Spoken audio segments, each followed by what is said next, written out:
Magandang araw po sa ating lahat. Ako nga po pala si Sabrina S. Luhin at nandito po ako upang talakayin ang kaganapan ng pandiwa. So ano nga ba po ang kaganapan ng pandiwa?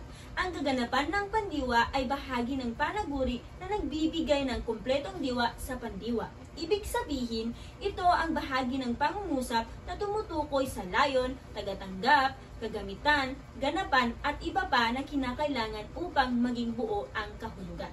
Narito po ang uri ng mga kaganapan ng pandiwa. Una, kaganapang tagaganap. Ito po ay tumutukoy sa gumaganap ng kilos, karaniwang ginagamitan ng panandang si, sina, ang, o mga. Halimbawa, si Ana ay nagluto ng adobo. Ang mga bata ay naglalaro sa labas. Sina Erika at Cheska ay sumasayaw. Pangalawa po ay kaganapang layon. Ito po ay tumutukoy sa bagay na direktang apektado ng kilos ng pandiwa.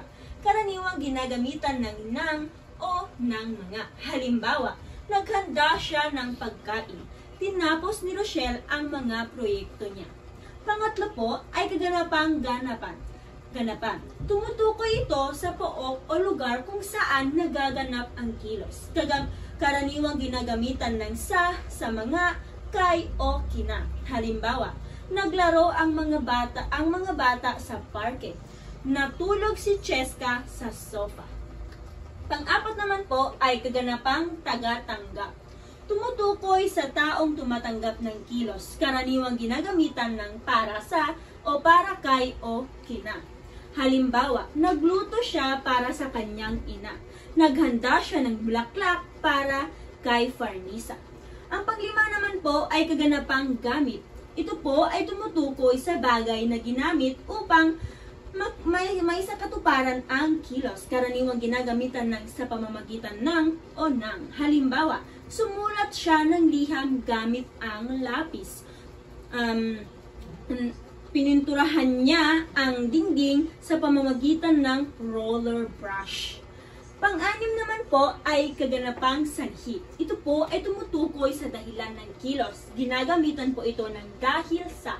Halimbawa, umiiyak siya dahil sa lungkot. Nagalit si nanay dahil sa kalat. Panghuli naman po ay kaganapang direksyonal. Ito po ay tumutukoy sa direksyong patutunguhan ng kilos. Karaniwang ginagamitan ng tungo sa, papunta sa, o mula sa. Halimbawa, naglakad siya papunta sa simbahan. Tumakbo ang aso tungo sa kalsada. Umalis siya mula sa bahay. Naglakad siya papunta sa paaralan. Sa kabuuan, ang kaganapan ng pandiwa ay bahagi ng panaguri na nagbibigay ng ganap na kahulugan sa pandiwa sa isang pangungusap. Ito ay tumutukoy sa iba't ibang bahagi ng pangungusap na nakikiugnay sa kilos, tulad ng gumaganap ng kilos, tagaganap, tumatanggap ng kilos, yung layon po, lugar ng kilos, yung ganapan, tagatanggap, gamit, sanhi, at direksyonal. Sa pamamagitan nito, nagiging malinaw, buo at makabuluhan ang mensahe ng isang pangungusap na nais mong iparating. Maraming salamat po.